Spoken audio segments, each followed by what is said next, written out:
Honorable colleagues, thank you, Elena. I would like to extend my gratitude to the organizers for such an opportunity to speak to this distinguished audience. The pandemic, as you know, has sent shockwaves through the global economy, but I'm glad that we all meet today here and discuss the issues that all matter to us. I will open my presentation. As we all know, in a digital economy, the lack of ICT governance and adherence to ESG principles exposes a company to significant risks. Responsible investing is becoming one of the main trends in capital markets, along with well-established trends such as interest in digital technologies and green energy. The board of directors of a company needs to understand the ongoing processes and determine their relevance for the organization. The amount of investment in the companies complying with the ESG principles in Europe has been growing by a third every 2 years recently, and in this regard, continuous transformation of the company governance becomes one of the main objectives of the board of directors.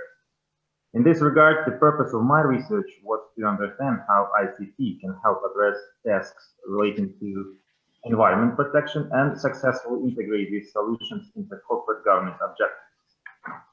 I want to draw your attention to the fact that lack of ICT governance and commitment to ESG principles exposes organization to significant risks, which in their turn may stand in the way of implementing the organization business strategy. The board of directors shall play the crucial role in this process. However, the current corporate practice shows that due to the various reasons, and you can see them on the screen, it does not always manage to give due consideration to the methods related to technological development. According to the results of PwC's Russian board survey in 2018, board oversees technology adoption only in 7% of Russian companies. In other companies, it falls within the competence of the management. And this practice is a concern since the board is the key governance body in terms of incorporating ICT in companies' activities, as well as overseeing ICT risk. Honorable colleagues, active involvement of the board of directors in ICT governance and oversight of emerging risks becomes an adequate response to the ongoing technological changes. ESG risk management is one of the key topics on the agenda for the board of directors. And in the light of the events that had a critical impact on development of the company's strategy in health, safety, environment, hereafter HSE, the focus of the board is gradually shifting towards environment protection. To make HSE risk management more efficient, as well as to demonstrate the commitment to ESG, the board should pay much more attention to digitalization opportunities when developing strategies. And technology solutions can already mitigate risk and contribute to decision-making and resource distribution. A number of technologies can be applied right now. You can see them on the screen.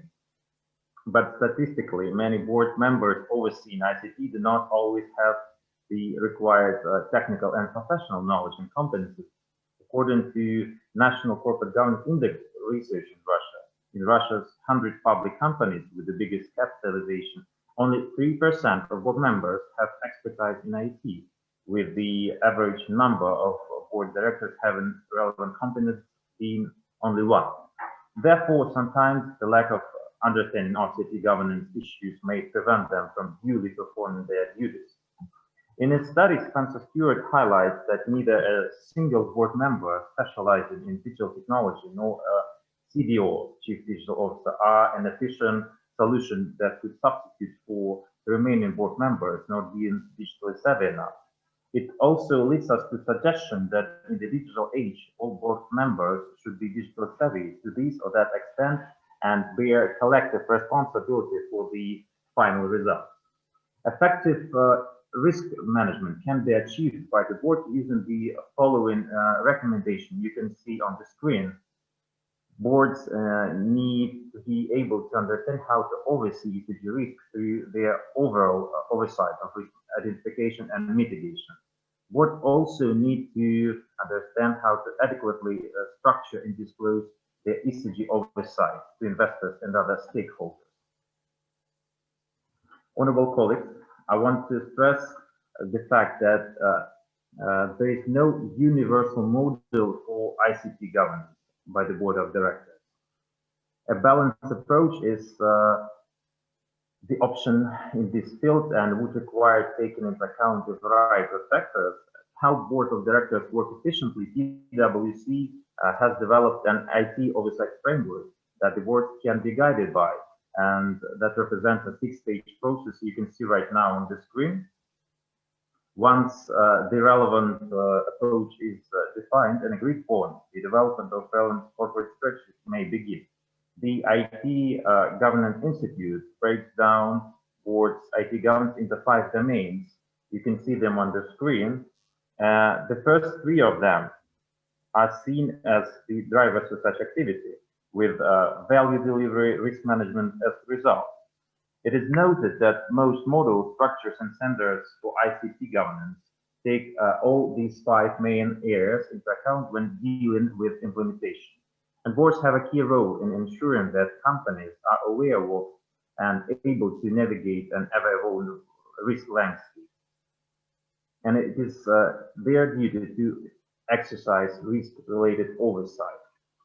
Honorable colleagues, since ICT becomes an increasingly important tool for maintaining the organizational resilience of enterprises, it is obligatory that the level of corporate governance and the agenda of board meetings are in line with the ongoing changes in terms of the strategy and the improvement of the company's competitiveness, as well as ESG issues. The time between 2010 and 2015 demonstrated that security-related issues remain the main information technology topics discussed by the board. To help companies define such IT priorities, we listed them on the screen, but I have to stress that at the same time, the list of such priorities can be expanded and in any case should be determined depending on the needs of the enterprise and its development strategy. Evolution of the agenda drives changes in the company's organizational structure. As you know, many digital mature enterprises at the operational level choose having a chief digital officer in their organization, while at the strategic level, they strive to have a dedicated board committee. It's common practice. However, the role of board committees increases significantly, but depending on the country and the sector of economy. Some companies started creating board-level IT governance committees alongside with, for instance, audit or risk committees early in the 2000s. But in the light of increased attention to ESG factors, the creation of ESG committees has also become a significant tendency in corporate governance. For instance, the board of directors of Nike formed a corporate responsibility and sustainability committee. It would be reasonable to reflect the changes in the agenda in the organizational structure of the company. However, the practice shows that dedicated committees are established quite seldom. According to the US Technology Transfer Fuel Box Index 2019 research, only 8% of 200 surveyed major US technology companies have established a so-called Science and Technology Committee. It should be also noted that establishing a board committee is not always the best practice that has to be followed by every company. It all depends on specific company, and for some of them, it may result in a waste of time and resources. Therefore, the issue of establishing a dedicated IT committee needs extensive advanced consideration. Honorable colleagues, to sum it up,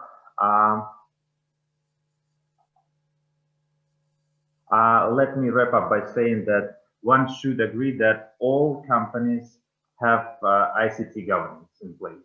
The only difference between them is that companies that do it efficiently have developed and implemented a set of mechanisms for such governance and encourage behavior that corresponds to the enterprise mission, strategy, culture, and values. For many companies, ICT and environment protection have turned into a tool for survival and growth. At the same time, ICT governance being a part of the corporate governance system is becoming more and more important for the function. This is reflected both in organizational changes and in evolving board's meeting agenda. What also needs to be understood is that efficient ICT governance in one entity is not a guarantee of the same result in another. It depends on a multitude of factors to be taken into account. Thus, ICT governance and ECG principles application require a systematic approach based on specific features of the company and its development strategy. Thank you very much for your attention. I'm open to all your questions. Thank you.